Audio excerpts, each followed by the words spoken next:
बचाउँछु शत्रु त्यहाँ नपस्छ नदिन्छ चिन्ता पीडा दूरी आदि जय आउँछ तर प्राणलाई हुरीले असर पार्दैन परमेश्वरमा स्थापित मनमा छ राम वचन अनुसार पाई शान्ति र विश्राम हर वरदान सर्वोत्तम ईश्वरबाट हो हामीलाई छ उत्तम दुःख वा सुखको उनमा राख्न सक्छौँ पुरा भरोसा राखे उनमा पाउँछौँ सत्य पूर्णता परमेश्वरमा स्थापित मनमा छ राम वचन अनुसार पाई शान्ति र विश्राम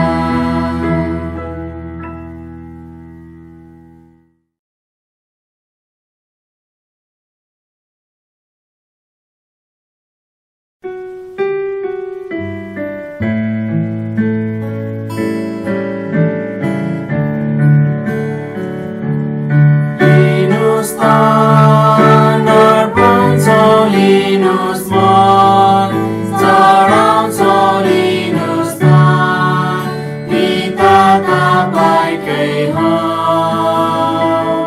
तपाईँकै हो तपाईँकै सुरुदेखि छाडेका तपाईँकै क्रिस्टको रगतले किनेका तपाईँकै आत्माका छाप लागेका तपाईँकै हो तपाईँकै हो लिनुहोस् तान अर्पन्छौँ लिनुहोस् मन चढाउँछौँ लिनुहोस् तान पिता तपाईँकै हो तपाईँकै हो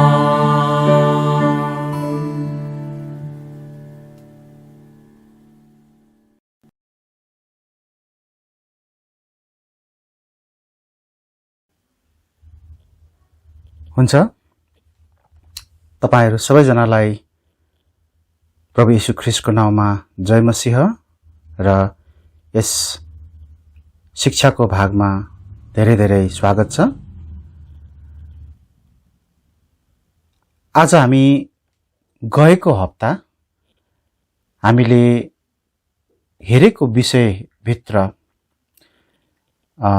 बाइबललाई शैतानले कसरी कमजोर पार्ने प्रयास गरेको छ भन्ने विषयमा निरन्तरता दिनेछौं। याद गर्नुस् हामीले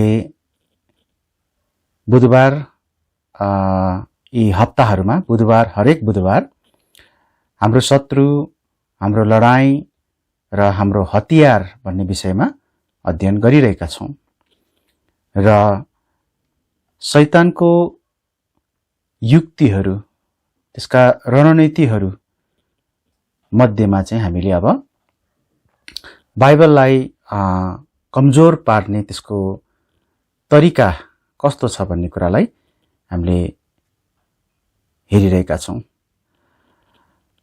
म प्रार्थना गरेर सुरु गर्नेछु आजको शिक्षाको भागलाई अनि त्यसपछि हामी अगाडि बढ्नेछौं। म प्रार्थना गर्छु।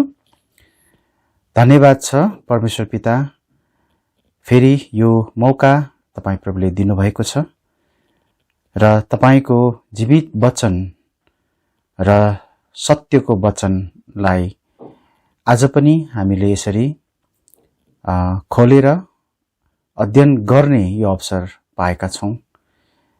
प्रभु, तपाईको वचन जीवित छ, तपाईको वचन तरवार हो, जसले हामी मानिसहरूलाई प्रहार गर्छ हाम्रो हृदयमा, र यसले हाम्रा ठिक र बेठिक कुराहरूलाई छुट्याउने काम गर्दछ।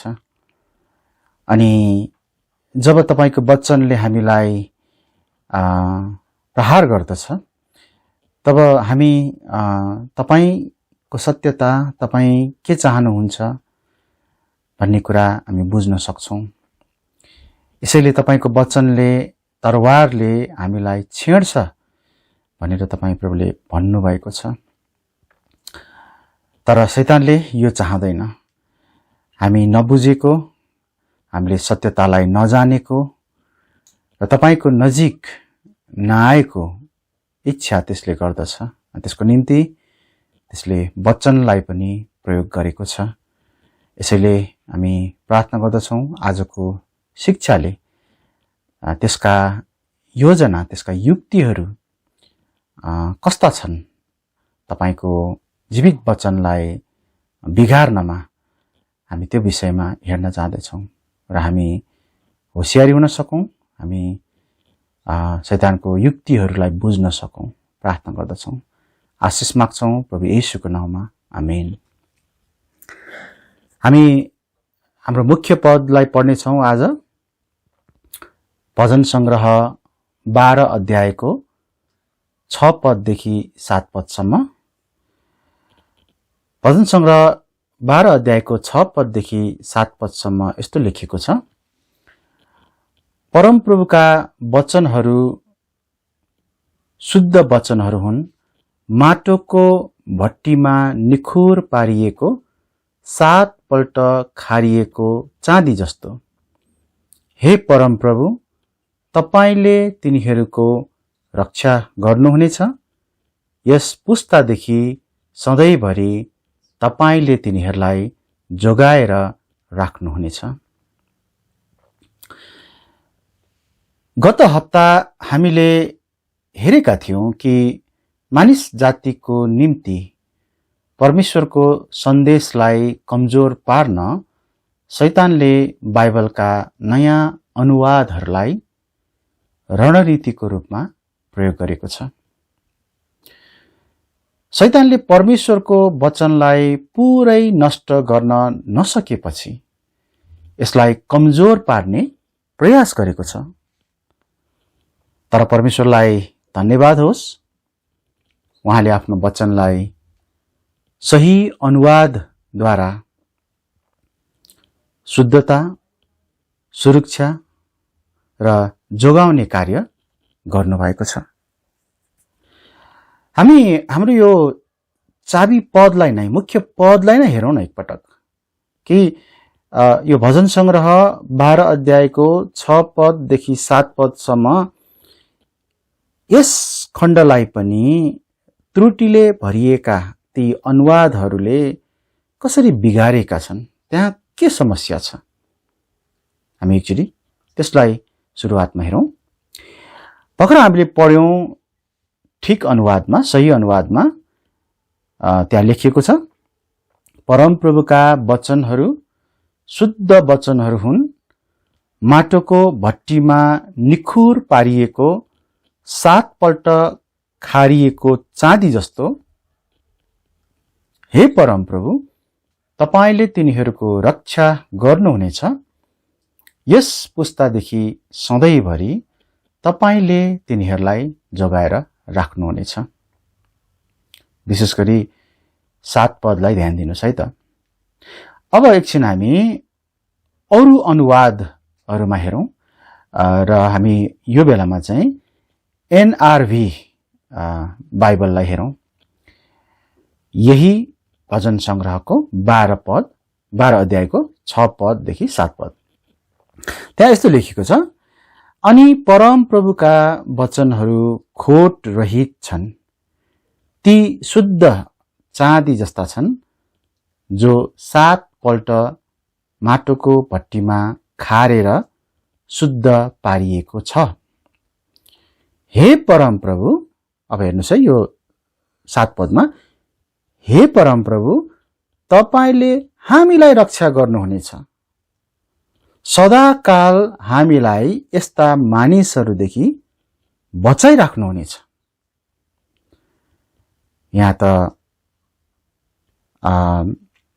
टिबिएस बाइबलमा र एनआरबी बाइबलमा ठुलो फरक देखियो। यहाँ त सन्देश नै फरक छ, यहाँ त बताउन खोजिएको कुरा नै फरक छ। पद 7 मा परमेश्वरले सधैँभरि रक्षा गर्नुहुने र जोगाउनुहुने आफ्नो वचनलाई हो वा हामीलाई? ध्यान दिनुस् है, आफ्नो वचनलाई हो वा हामीलाई?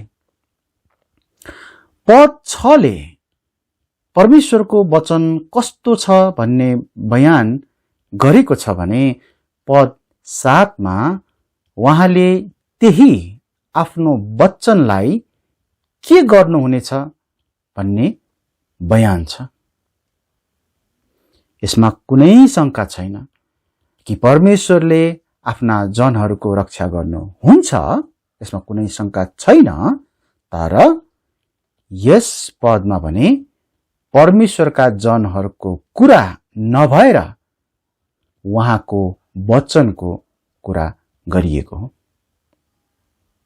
परमेश्वरले रक्षा गर्नुहुने, परमेश्वरले जोगाएर राख्नुहुने चाहिँ यहाँ भने अनुसार उहाँको वचन हो, हामीलाई होइन।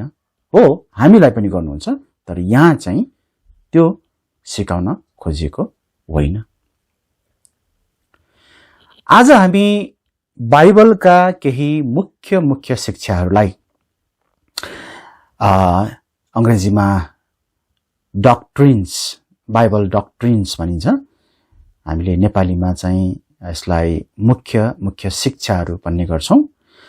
आज हामी बाइबलका केही मुख्य मुख्य शिक्षाहरूलाई कसरी त्रुटिहरूले भरिएको अनुवादहरूले प्रहार गरेको छ भन्ने कुरालाई हेर्नेछौं। र प्रियहरू, याद गर्नुहोस्, हामी आज जति कुरा हेर्नेछौं त्यो धेरै थोरै हो। समयको कारणले हामी सबै भ्याउन सक्दैनौं, त्यसको लागि त धेरै धेरै हप्ताहरू लाग्छ। तर तपाईहरुलाई एउटा थाहा गर्ने, जानकारी दिने र तपाईहरुलाई बुझ्न मद्दत गर्नको निम्ति केही उदाहरणहरू दिँदै कसरी चाहिँ त्यहाँ त्रुटिले भरिएका अनुवादहरूमा बाइबलका मुख्य मुख्य शिक्षाहरूको सवालमा समस्या छ भन्ने कुरालाई म देखाउन जाँदैछु। मेरो अनुरोध छ, तपाईहरु आफै नै यस विषयमा अझ बढी अध्ययन गर्नुस्। आज हामी जति सिक्ने छौं त्यसलाई आधार बनाएर अझ बढी अध्ययन गर्नुस्। बाइबलका मुख्य मुख्य शिक्षाहरूमा प्रहार भएको छ। हरेक साँचो विश्वासीले बाइबलका मुख्य मुख्य शिक्षाहरू मेरो निम्ति ज्यादै महत्त्वपूर्ण छन् भनी पक्कै भन्न सक्छ। बुझ्नुभयो? यदि तपाई साँचो विश्वासी हुनुहुन्छ भने तपाई यो पक्कै भन्नुहुनेछ, तपाईले यो पक्कै भन्नुहुनेछ कि बाइबलका मुख्य मुख्य शिक्षाहरू चाहिँ मेरो निम्ति ज्यादै महत्त्वपूर्ण छन्।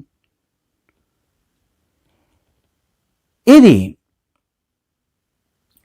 तपाईले बाइबलका मुख्य मुख्य शिक्षाहरू मेरो निम्ति ज्यादै महत्त्वपूर्ण छन् भनेर स्वीकार गर्नुहुन्छ भने तपाईले प्रयोग गर्नुहुने बाइबलमा अब हामीले हेर्न गइरहेको मुख्य मुख्य शिक्षाहरूको सन्देश सही छ वा त्रुटिपूर्ण छ। तपाईहरुले एकचोटी हेर्नु होला है। तपाईले प्रयोग गर्नु हुने बाइबल याद गर्नुस् है। अब मलाई थाहा छैन तपाईहरुले कुन बाइबल प्रयोग गर्नुहुन्छ? हामी कल्भरी बाइबल बैप्टिस्ट चर्चका सबै विश्वासीहरू चाहिँ सही अनुवादलाई प्रयोग गर्छौं। तर यो शिक्षा यो भिडियोद्वारा धेरैले हेरिरहनु भएको छ, यसैले सबैलाई म प्रश्न गर्दैछु। पहिलो मुख्य शिक्षा येशू ख्रीष्टको परमेश्वरत्वको बारेमा। येशू ख्रीष्टको परमेश्वरत्वमा त्यहाँ प्रहार भएको छ। हामी सही अनुवाद भएको बाइबल TBS बाइबलमा हेरौं एकचोटि। पहिलो तिमोथी 3 अध्यायको 16 पद। त्यहाँ यस्तो लेखिएको छ, अनि यसमा विवाद छैन, भक्तिको रहस्य महान छ, परमेश्वर शरीरमा प्रकट हुनुभयो, आत्मामा धर्मी ठहरिनुभयो, स्वर्गदूतहरूद्वारा देखिनुभयो, अन्य जातिहरू कहाँ प्रचारिनुभयो, संसारमा विश्वास गरिनुभयो, महिमामा माथि लगिनुभयो। यहाँनिर तपाईले ध्यान दिनुस्, परमेश्वर शरीरमा प्रकट हुनुभयो। तपाईहरुलाई थाहा छ, अरु अधिकांश अनुवादहरुमा परमेश्वरलाई यो शब्दलाई निकालेर त्यहाँ उहाँ पनि अनुवाद गरिएको छ। वास्तवमा यो पद पहिलो तिमोथी 3 अध्यायको 16 पदले यो सिकाउँछ कि परमेश्वर शरीरमा प्रकट हुनुभयो। ध्यान दिनुस् है, परमेश्वर शरीरमा प्रकट हुनुभयो, जुन परमेश्वर स्वयं येशू ख्रीष्ट हुनुहुन्छ। यस पदले येशू ख्रीष्टको परमेश्वरत्व र मानव देह धारणको प्रमाण दिन्छ। परमेश्वर शरीरमा प्रकट हुनुभयो यसरी है। र यसले हामीलाई के पनि बुझाउँछ भन्दाखेरि एउटा महत्त्वपूर्ण अर्को शिक्षा, उहाँ 100% परमेश्वर हुनुहुन्छ र उहाँ 100% नै मानिस हुनुहुन्छ। उहाँ मानिस बन्नु हुँदा परमेश्वर हुन छाड्नु भएन, उहाँ परमेश्वर हुनुहुँदा मानिस बन्न छाड्नु भएन, उहाँ दुवै हुनुहुन्छ। यस प्रकारको है। तर यहाँ यो पदमा परमेश्वर शब्दको ठाउँमा उहाँ शब्दको प्रयोगले येशूलाई ईश्वरीय दर्जाबाट हटाइदिएको छ। किनभने हामी बुझौं, किनभने परमेश्वर शब्द नराख्नाले हामीलाई थाहा छ झुटा शिक्षाहरूले व्याख्या गरे जस्तै येशू शरीरमा आउनु भएको त हो हैन, येशू शरीरमा आउनु भएको त हो, तर परमेश्वर चाहिँ आउनु भएको होइन भन्ने बुझिन्छ। हामीलाई थाहा छ केही झुटा शिक्षाहरू छन् जसले येशूलाई इन्कार गर्दैनन् र येशू जन्मनु भएको हो, यो संसारमा आउनु भएको भन्ने कुरा मान्छन्, तर येशू परमेश्वर चाहिँ परमेश्वर नै हुनुहुन्छ भन्ने कुरा चाहिँ विश्वास गर्दैन। अब ध्यान दिनुस्, यो पदमा यदि उहाँ शरीरमा प्रकट हुनुभयो भनेर भन्छौं भने येशू शरीरमा आउनुभयो तर परमेश्वर चाहिँ होइन भन्ने बुझिन्छ। यसले येशूलाई ईश्वरीय दर्जाबाट हटाएर उहाँलाई परमेश्वरद्वारा सृष्टि गरिनु भएको एक व्यक्ति मात्र हो भन्ने बुझाइ हुन्छ।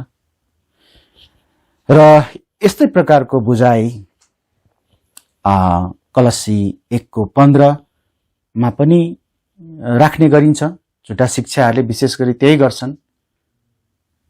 त्यो पदमा उहाँ सारा सृष्टिका जेठा हुनुहुन्छ भन्दाखेरि चाहिँ झुटा शिक्षाले हो ल हेर्नुहोस् येशूको त सुरुवात छ भनेर यसरी देखाउँछन्। र यस्तै प्रकारको गलत बुझाइ जब हामी पहिलो तिमोथी 3 अध्यायको 16 पदमा परमेश्वर शब्दलाई निकाल्छौं र उहाँ राख्छौं भने उस्तै प्रकारको बुझाइ हुनेछ। र यस्तै प्रकारले यूहन्ना 1 अध्यायको 1 पद र 2 पदलाई पनि गलत तरिकाबाट त्यहाँ बुझाइ राख्ने ठाउँ त्यहाँ दिन्छ। यसैले परमेश्वर शब्द राख्नु र नराख्नुमा कति फरक रहेछ हामी यो देख्न सक्छौं।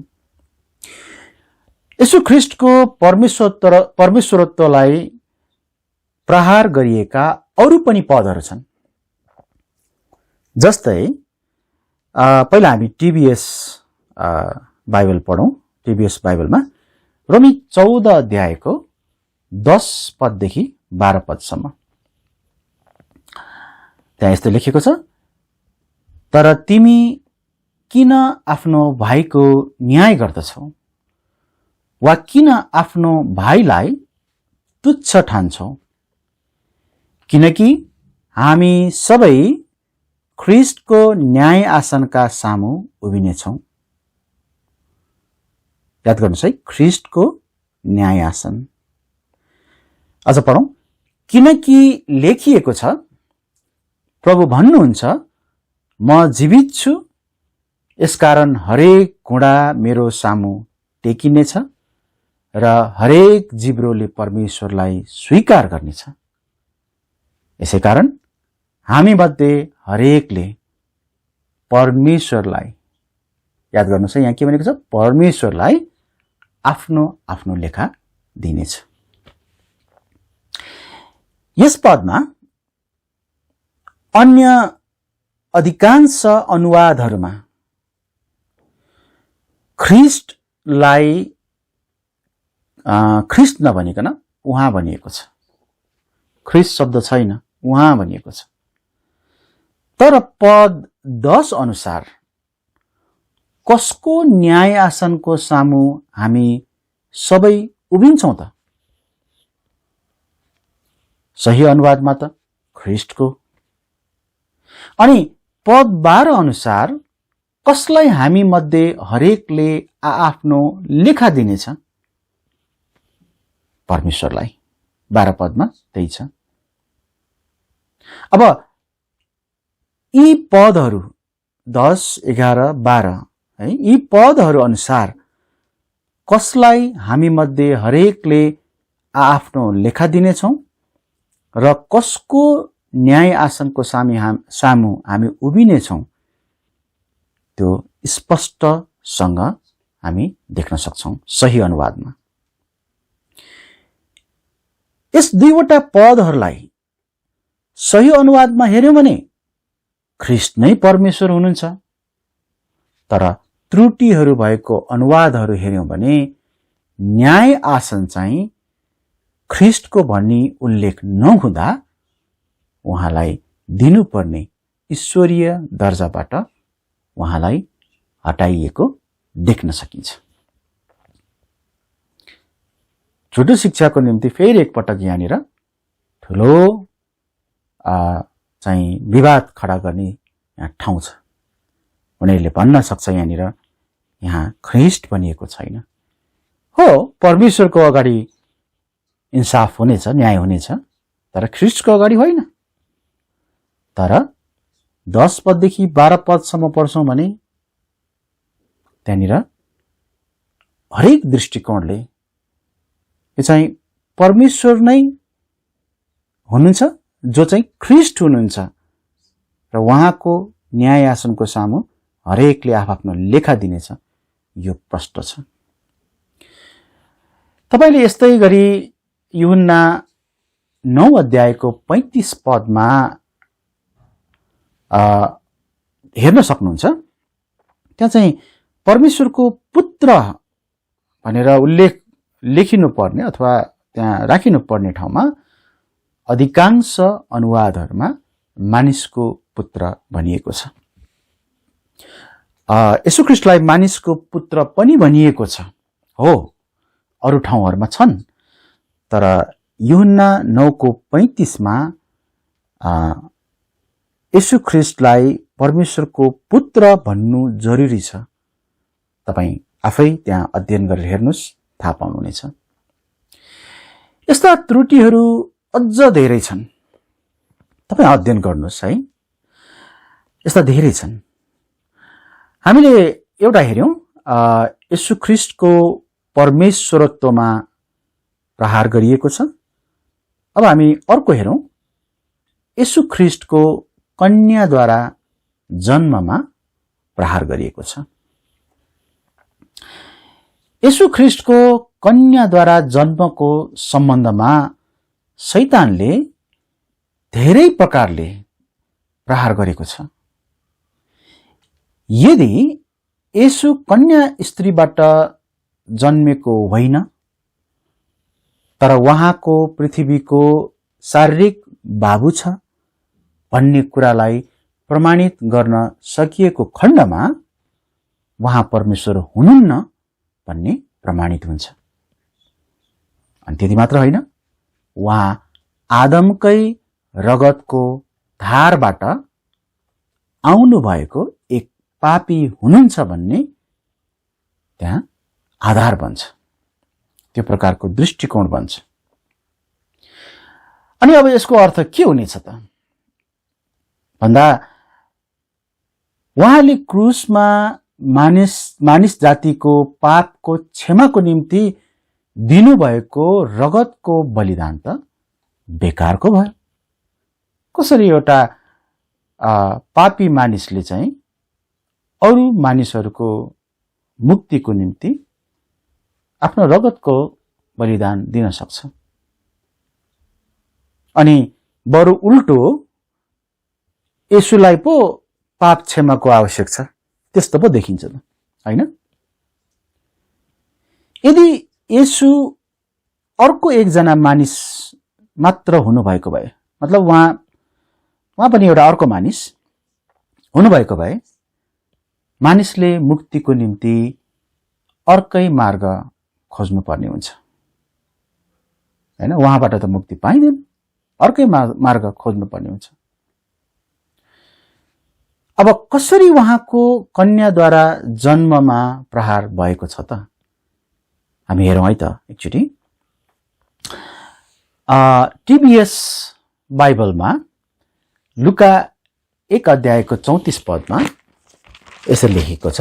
लुका 1 अध्यायको 34 पदमा, तब मरियमले स्वर्गदूतलाई भनिन्, यो कसरी हुनेछ र, किनकि म कुनै पुरुषलाई जान्दिन नै। ध्यान दिनुस् है, अन्तिममा के भनेको छ? म कुनै पुरुषलाई जान्दिन नै। अब तपाईले यदि आरएसबी बाइबल पढ्नु भयो भने, विशेष गरी अंग्रेजीमा है, त्यहाँ चाहिँ नेपालीमा म यसलाई अनुवाद गरेर भन्दैछु। त्यहाँ चाहिँ के लेखेको छ भन्दाखेरि, जबकि मेरो कुनै पति छैन, है, टीबीएसमा म कुनै पुरुषलाई जान्दिन नै, किनकि म कुनै पुरुषलाई जान्दिन नै भनिएको छ भने, आरएसबीमा जबकि मेरो कुनै पति छैन भनिएको छ। अब म कुनै पुरुषलाई जान्दिन भन्नु र मेरो कुनै पति छैन भन्नुमा धेरै फरक छ। कस्तो फरक छ भन्दाखेरि, मेरो कुनै पति छैन यो कुराले चाहिँ के बुझाउँछ भन्दा, कुनै स्त्रीको र विशेष गरी यहाँ मरियमको पति त छैन, तर कन्या नहुन पनि सक्छ, हैन? के पति नहुनेहरू स्त्रीहरू सबै कन्या नै हुन्छन् त? पक्कै पनि हामी त्यसरी भन्न सक्दैनौँ, हैन? मलाई धेरै अगाडि नेपालको एकजना दिवंगत हुनु भइसकेको सन्त नेताले भनेको एउटा कुरा याद आयो यो बेलामा। उहाँले के भन्नुभयो भन्दा, म अविवाहित हुँ तर कुमार होइन। म अविवाहित हुँ तर कुमार होइन। त्यसको माने के हो? मलाई लाग्छ तपाईहरु सबैले बुझ्नुभयो होला। यसो एक कन्या स्त्रीद्वारा जन्मनु भएको हो वा पति नभएको स्त्रीद्वारा?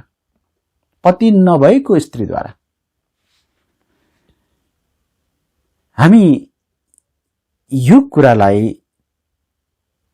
राम्रोसँग ध्यान दिएर हेर्छौं भने त्यहाँ यसले ठूलो भिन्नता यहाँ देखाएको छ। हामी त्यो पाउँछौं। कन्या स्त्रीद्वारा जन्मनु र पति नभएको स्त्रीद्वारा जन्मनु त्यसले धेरै फरक अर्थ राख्छ। यसैगरी तपाईले टीबीएस बाइबलमा हेर्नुभयो भने लुका 2 अध्यायको 33 पदमा त्यहाँ यस्तो लेखिएको छ। लुका 2 अध्यायको 33 पद, अनि युसुफ र उहाँकी आमा उहाँको विषयमा भनिएका कुराहरूको कारणले छक्क परे। अब एनआरभी बाइबलमा लुका 2 को 33 लाई नै हेर्नुभयो भने यहाँ यस्तो लेखिएको छ, अनि उहाँका बुबा अर्थात येशूका बुबा र आमा उहाँको बारेमा बोलिएका कुरामा छक्क परे। अन्य अधिकांश अनुवादहरूमा युसुफलाई येशूको बुबा भनी अनुवाद गरिएको छ। युसुफलाई येशूको बुबा नै भनिएको छ, तर सही अनुवादमा चाहिँ युसुफ भनी अनुवाद गरिएको छ। त्रुटिहरूले भरिएको बाइबलमा युसुफलाई घरिघरि येशूको बुबा भनी येशूलाई एक शारीरिक पिताबाट जन्मिएको व्यक्ति भनी देखाउन खोजिएको छ, जसले गर्दाखेरि उहाँ कन्याबाट जन्मनु भएको होइन भन्ने देखाउँछ। तर उहाँ कन्याबाट नजन्मनु भएको जस्तो देखिने कुरा चाहिँ त्यो सत्य होइन। उहाँ कन्याबाट नै जन्मिनु भएको हो। बाइबलले त्यही भन्दछ, सही बाइबलले त्यही भन्दछ। तपाई अझ लुका 2 अध्यायको 43 लाई पनि अध्ययन गर्नुहोला। टिपेर राख्नुहोस्, हेर्नुहोस्।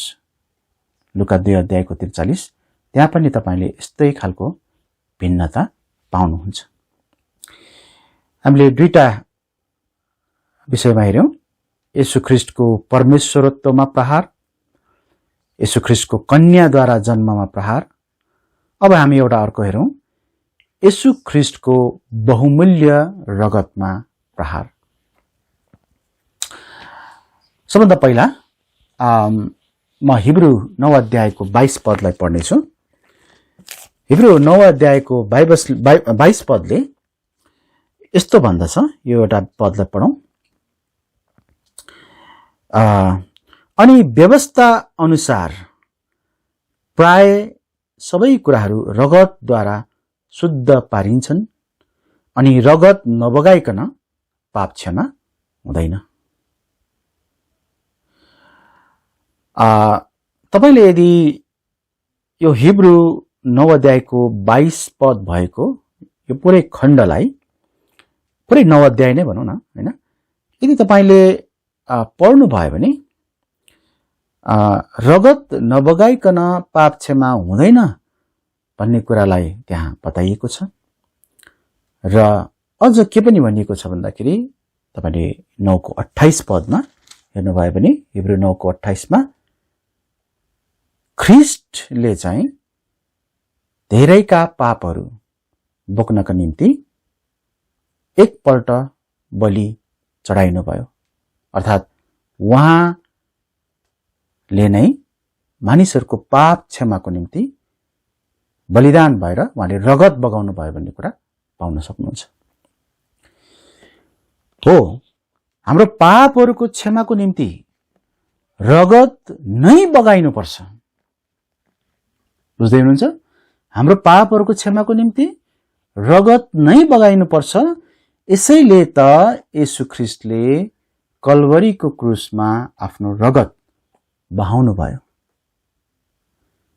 यथार्थता यो हो कि ख्रीष्टको रगत अति नै महत्त्वपूर्ण छ। अब एकचोटि तुलना गरेर हेरौँ है केही ठाउँहरूमा टिबीएस र अरू बाइबल। टिबीएसमा एफएसी 1:7 पदमा यस्तो लेखिएको छ। एफएसी 1:7 पद म पढ्नेछु। त्यहाँ यस्तो लेखिएको छ, उहाँमा हामीले उहाँको अनुग्रहको धन अनुसार उहाँको रगतद्वारा छुटकारा अर्थात् पापहरूको क्षमा पाएका छौं।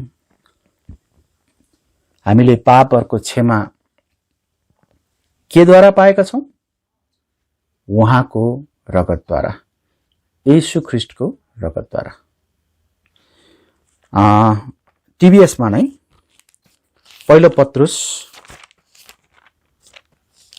1:19 लाई पनि एकचोटि पढौँ न है। त्यहाँ यस्तो लेखिएको छ पहिलो पत्रुस 1:19 मा, तर निर्दोष र निष्कलङ्क थुमाको रगत अर्थात् ख्रीष्टको बहुमूल्य रगतद्वारा छुटकारा पाएका हौं।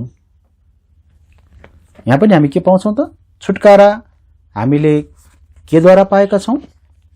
ख्रीष्टको बहुमूल्य रगतद्वारा है। अब यी दुवै पदहरूमा यहाँ ख्रीष्टको रगतलाई जोड दिएको छ, रगतलाई जोड दिएको छ। अनि जुन रगत चाहिँ हाम्रो पापहरूको क्षमाको निम्ति जुन ख्रीष्टले बगाउनु भयो, हाम्रो पापहरूको क्षमाको निम्ति निर्विकल्प हो, अर्थात् अर्को कुनै विकल्प छैन, अर्को कुनै बाटो छैन। उहाँको रगतले मात्र हाम्रो पापहरूको क्षमा हुन्छ, उहाँको रगतको बगाइद्वारा मात्र है, उहाँको रगत बगाइद्वारा मात्र। म अरू धेरै बाइबलहरूमा जाँदिनँ, तर एउटा अंग्रेजी बाइबल छ, गुड न्यूज बाइबल है। गुड न्यूज बाइबलमा चाहिँ विशेष गरी है रगत शब्दलाई हटाएको छ। विशेष गरी हामीले अहिले हेरेका पदहरूमा त छैन पनि हैन। त्यहाँ बहुमूल्य बलिदान मात्र भनिएको छ। नेपालीमा चाहिँ मैले अब हेर्न पाएको छैन नेपाली गुड न्यूज बाइबल। यदि तपाईहरुले पाउनु भएको छ भने हेर्नुस्। अब अंग्रेजीबाट नै अनुवाद हो, त्यही भएर पक्कै पनि त्यहाँ छैन। तर हामीलाई थाहा छ बाइबलले चाहिँ स्पष्टसँग येशूको रगत हाम्रा पापहरूको क्षमाको निम्ति आवश्यक छ भनेर बताएको छ। त्यही भएर त हामी भजन पनि गाउँछौं नि हैन र, केले धुन्छ मेरो पाप केवल येशूको रगतले, हैन। यो भजन हामी धेरै गाउँछौं। निश्चय नै बलिदान भनेको आफैलाई दिनु हो र विशेष गरी आफूलाई मर्न दिनु हो बलिदान त्यो हो, हैन। तर त्यो बलिदान फाँसीद्वारा पनि हुन सक्छ, हैन। कति राजनीतिमा राजनीतिक आन्दोलनहरूमा भनौँ न होइन त्यहाँ मानिसहरूलाई फाँसी दिइएको छ, मारिएको छ र उनीहरूको बलिदानको सम्झना गरिन्छ। त्यो पनि त बलिदान होइन, एक प्रकारले मानिसहरूको सामाजिक मुक्तिको निम्ति अथवा अरू प्रकारको। कतिपटक विष खुवाएर मारेको घटनाहरू छ, उनीहरूको बलिदान, त्यस्ता व्यक्तिहरूको बलिदान सम्झना गरिन्छ। तर बाइबलले चाहिँ मानिसहरूको पाप क्षमाको निम्ति बलिदान मात्र भनेको छैन है। ख्रिस्टको नै बलिदान त्यति मात्र होइन, रगत बगाएर नै हुनुपर्छ भनेर भनिएको छ। रगत बगाएर नै बलिदान हुनुपर्छ, रगत नै बहेको हुनुपर्छ। कति महत्त्वपूर्ण रहेछ होइन त? रगतलाई उल्लेख गर्नु र नगर्नुमा धेरै फरक छ। प्रियहरू, त्यहाँ अझ धेरै विषयहरू छन् जुन मैले अघि सुरुमा नै भने हामीले यो छोटो अध्ययनमा सक्दैनौँ। तपाईँ आफै अध्ययन गर्नुहोस्, त्यहाँ अरू पनि छन्, जस्तै येशू ख्रिस्ट परमेश्वरको एकमात्र जन्माएको पुत्र हुनुहुन्छ भन्ने शिक्षामा प्रहार भएको छ। अधिकांश बाइबलमा परमेश्वरको पुत्र मात्र भनिएको छ, तर एकमात्र जन्माइएकोलाई हटाएको छ। त्यसैगरी परमेश्वरको वचनको संरक्षणको शिक्षामा प्रहार छ। तपाईले पाउन सक्नुहुन्छ येशू ख्रिस्टको प्रभुतामा प्रहार छ। प्रभु भन्ने शब्द नै हटाइदिएको छ कति ठाउँमा। त्यसैगरी येशू ख्रिस्टको सर्वव्यापीपनामा पनि त्यहाँ प्रहार भएको छ। यस्ता धेरै छन्। यदि तपाईहरू अंग्रेजीमा यो पुस्तक, एउटा पुस्तक छ, यदि पढ्न चाहनुहुन्छ भने new age Bible versions, new age Bible versions नामको एउटा पुस्तक छ। यस पुस्तकमा त्रुटिहरूले भरिएका अनुवादहरूले कस्तो नराम्रो प्रभाव पारेको छ, कति समस्याहरू ल्याएको छ भन्ने कुरालाई चाहिँ प्रमाण सहित त्यहाँ बयान गरिएको छ। येशू स्वर्गबाट यस पृथ्वीमा कन्याद्वारा जन्म लिई शरीरमा आउनु हुँदा त्यसै बेला उहाँ स्वर्गमा पनि हुनुहुन्थ्यो वा हुनुहुन्नथ्यो? तपाईलाई एउटा प्रश्न गर्दैछु है मैले। फेरि पटक भनौं, येशू ख्रिस्ट स्वर्गबाट पृथ्वीमा कन्याद्वारा जन्म लिएर शरीरमा आउनु हुँदा त्यही बेला उहाँ स्वर्गमा हुनुहुन्थ्यो कि हुनुहुन्थेन? त्यही बेलामा। अब अलिकति जवाफ है तपाईले कसरी दिनुभयो होला? यदि तपाईको जवाफ उहाँ स्वर्गमा पनि हुनुहुन्थ्यो भन्ने छ भने तपाई ठीक हुनुहुन्छ। उहाँ सर्वव्यापी हुनुहुन्छ र सही अनुवादले त्यही भन्छ। तर तपाईको जवाफ हुनुहुन्न थियो, उहाँ पृथ्वीमा आउनु हुँदा उहाँ स्वर्गमा हुनुहुन्न थियो भन्ने छ भने तपाई गलत हुनुहुन्छ र अन्य त्रुटिहरूले भरिएको अनुवादले पनि त्यस्तै गलत कुरा देखाउँछ है, झुट देखाउँछ।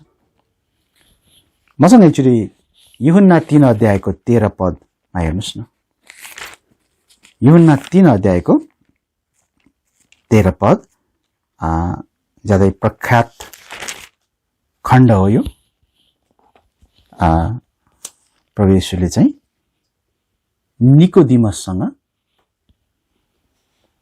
कुरा गर्नुभएको नयाँ जन्मको सम्बन्धमा त्यो खण्ड हो है। म 13 पदलाई पढ्नेछु टिभीएस बाइबलमा सुरुमा। यूहन्ना 3 को 13। अनि स्वर्गमा कोही मानिस उक्ली गएको छैन, केवल उनी जो स्वर्गबाट ओर्ली आएका छन्, अर्थात् मानिसका पुत्र जो स्वर्गमा छन्। जो कहाँ छन्? स्वर्गमा छन् है। एकपटक हामी अर्को बाइबल, त्रुटि भएको बाइबलमा हेरौं, एनआरभीमा। त्यहाँ यस्तो लेखिएको छ यही पदमा, स्वर्गबाट ओर्ली आउने मानिसको पुत्र बाहेक कोही पनि स्वर्गमा उक्लेको छैन। यति मात्रै, यो पद त्यसपछि छैन। टिभीएसमा के थियो? अर्थात् मानिसका पुत्र जो स्वर्गमा छन्। तर यहाँ अर्को बाइबलमा जो स्वर्गमा छन् भन्ने वाक्य नै छैन। यहाँ येशूले निकोदिमसलाई नयाँ जन्मको बारेमा बताउँदै हुनुहुन्छ र यस पदमा उहाँ आफू स्वर्गबाट ओर्ली आउनु भएको कुरालाई भन्दै हुनुहुन्छ र उहाँले यो पनि भन्दै हुनुहुन्छ कि त्यही समयमा, निकोदिमससँग कुरा गरिरहेकै समयमा उहाँ स्वर्गमा हुनुहुन्छ है। जो स्वर्गमा छन्, यो चाहिँ एउटा वर्तमान कालमा रहेको वाक्य हो।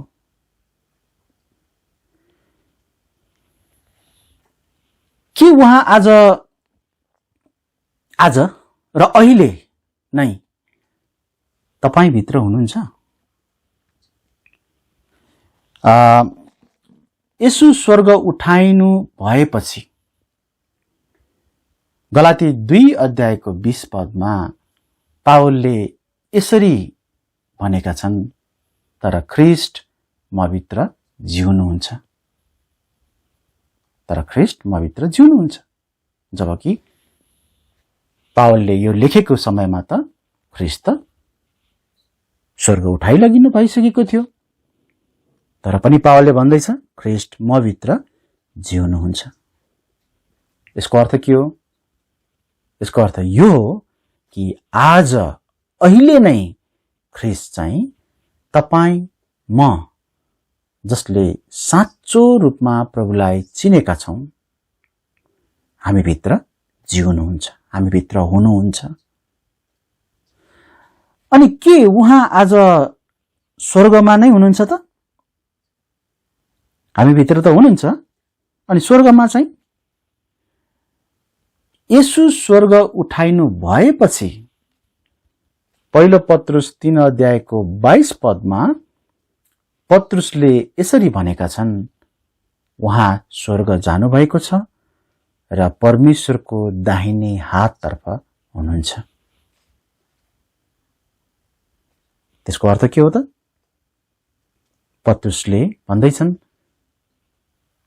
पत्रुसको समयमा यो खण्ड लेखेको समयमा, यो पुस्तक लेखेको समयमा प्रभु येशू चाहिँ परमेश्वर कहाँ हुनुहुन्छ? स्वर्गमा हुनुहुन्छ। अब बाइबलले के सिकाउँदछ भन्दाखेरि प्रभु येशू चाहिँ सर्वव्यापी हुनुहुन्छ। उहाँ स्वर्गमा पनि हुनुहुन्छ यही समय उहाँ हामीमा पनि हुनुहुन्छ, हामी माझमा पनि हुनुहुन्छ, हामी भित्र पनि हुनुहुन्छ।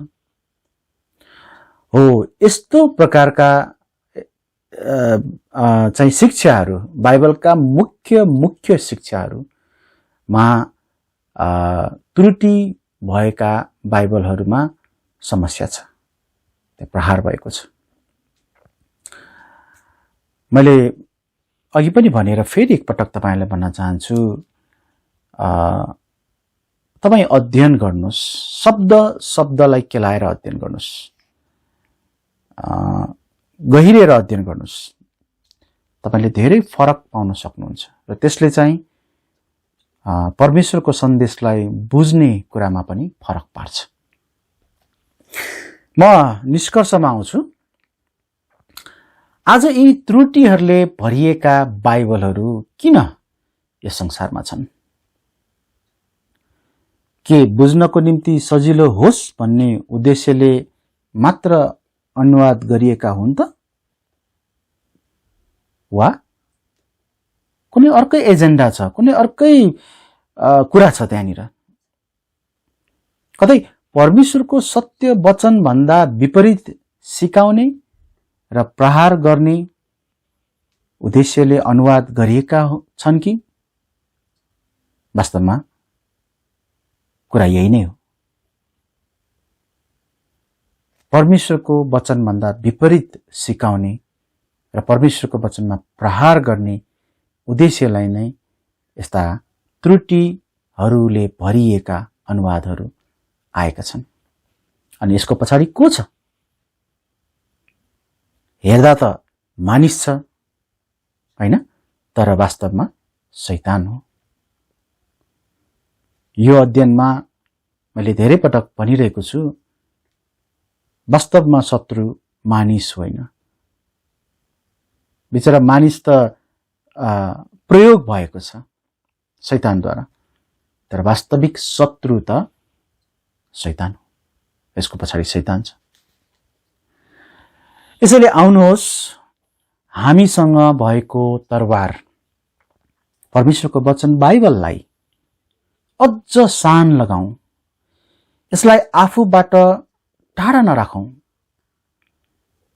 किनकि हाम्रो आत्मिक युद्ध चलिरहेको छ, अहिले जारी छ।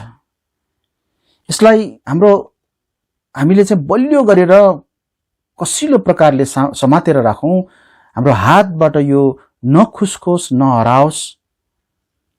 होइन भने हाम्रो हातमा अथवा हामीसँग यो हतियार, यो तरवार परमेश्वरको वचन नहुँदा त्यस्तो अवस्थामा शत्रुले हामीलाई ढाल्नेछ।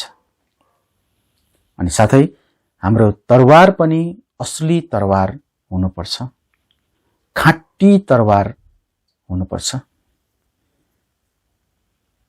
विगतमा तरवारबाट युद्धहरू गर्ने समयमा तलवार बनाउँदाखेरि चाहिँ एकदमै राम्रो धातुबाट चाहिँ एकदमै क्वालिटी, त्यसको गुणस्तर चाहिँ एकदमै राम्रो खालकोबाट बनाइन्थ्यो। किन? तलवार तुरुन्तै भाँचिने, तलवार चाहिँ एकदमै कमसल खालको भयो भने त युद्ध हारिन्छ। हो, हामीले यही कुरा यहाँ बुझ्नुपर्छ। तलवार एउटा यस्तो हतियार हो जसले हामी हमला पनि गर्न सक्छौं, आक्रमण पनि गर्न सक्छौं र हामी आफूलाई पनि सुरक्षा दिन सक्छौं। यो दुवैतर्फ युद्धमा यसले काम गर्छ। यसैले अन्तसम्म टिक्नको निम्ति हामीसँग असली र खाँटी तरवार हुन आवश्यक छ। अर्को हप्ता हामी यस विषयमा अझ एउटा भाग जानेछौं र अर्को हप्ता चाहिँ हामी यो त्रुटिले भरिएका अनुवादहरू कहाँबाट आए, कसरी आए र सही अनुवादको इतिहास कस्तो छ, यस विषयमा हामी हेर्नेछौं। आज हामीले हेर्न सकेनौं यो कुरा, किनकि यो पनि अलिकति लामो छ।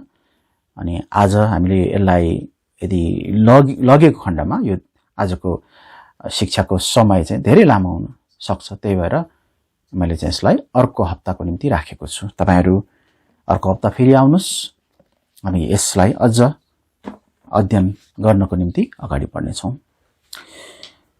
हुन्छ, आज हामीले हेर्यौं परमेश्वरको वचन र त्यहाँ परमेश्वरको वचनसँग नक्कल गरेर आएका त्रुटि भएका अनुवादहरू, जसले चाहिँ बाइबलका मुख्य मुख्य शिक्षाहरूमा प्रहार गरेको छ। हामी होशियार रहौं यस विषयहरूमा। आउनुस्, म प्रार्थना गर्छु, त्यसपछि आजको सेवालाई अनि आजको वचनको भागलाई पनि हामी अन्त गर्नेछौं। म प्रार्थना गर्छु। पिता, धन्यवाद दिन्छौं, खाँटी कुरा तपाईले यो संसारमा जोगाएर राख्नुभयो। धेरै प्रयासहरू भए तपाईको सत्य वचनलाई नष्ट गर्न, बिगार्न, तर तपाई शक्तिशाली परमेश्वर, तपाईको सामु कुनै पनि शक्ति टिक्न सक्दैन। तपाई सर्वज्ञानी, सबै जान्नुहुने, सर्वव्यापी, सबै ठाउँमा रहन सक्नुहुने, सर्वशक्तिमान, सबैभन्दा शक्तिशाली तपाई प्रभु हुनुहुन्छ। तपाईको आफ्नो वचनलाई पनि प्रभु तपाईले यसरी नै रक्षा गर्ने, शुद्ध राख्ने र जोगाएर राख्ने काम गर्नुभएको छ। तपाई आफैले नै तपाईका जनहरूलाई प्रयोग गर्नु भएको छ। त्यसैले त आज हामीसँग यो संसारमा, यो पृथ्वीमा खाँटी वचनको अभाव छैन। हामीसँग सही अनुवादहरू छन्।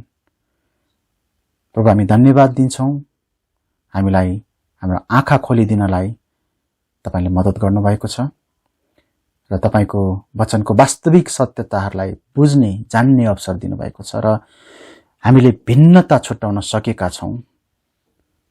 अनि तपाई प्रभुकै ईश्वरत्वमा, परमेश्वरत्वमा कसरी प्रहार भएको छ, हामीले त्यसलाई पनि हेर्न पाएका छौं। प्रभु तपाईको महिमा होस् कि प्रभु हामीले तपाईको वास्तविक परमेश्वरत्व कस्तो छ भन्ने कुरालाई हामीले जान्न पाएका छौं। तपाईकै खाँटी वचनबाट, तपाईकै सही अनुवादहरूबाट हामीलाई प्रभु आउने हप्ताहरुमा अझ यी विषयहरुमा अध्ययन गर्नमा मद्दत गर्नुहोस्। आजको निम्ति हामी यो सेवालाई यही राख्नेछौं प्रभु, यो वचनलाई पनि, यसपछिको हाम्रो बाँकी समय, हाम्रो बाँकी जीवनलाई पनि तपाई प्रभुकै हातमा राख्छौं। आशिष माग्छौं प्रभु येशू ख्रीष्टको नाममा, आमेन। हुन्छ, तपाईहरु सबैजनालाई धन्यवाद अनि सबैलाई जय मसीह। हामी फेरि अर्को बुधबारको सेवामा भेट्नेछौं।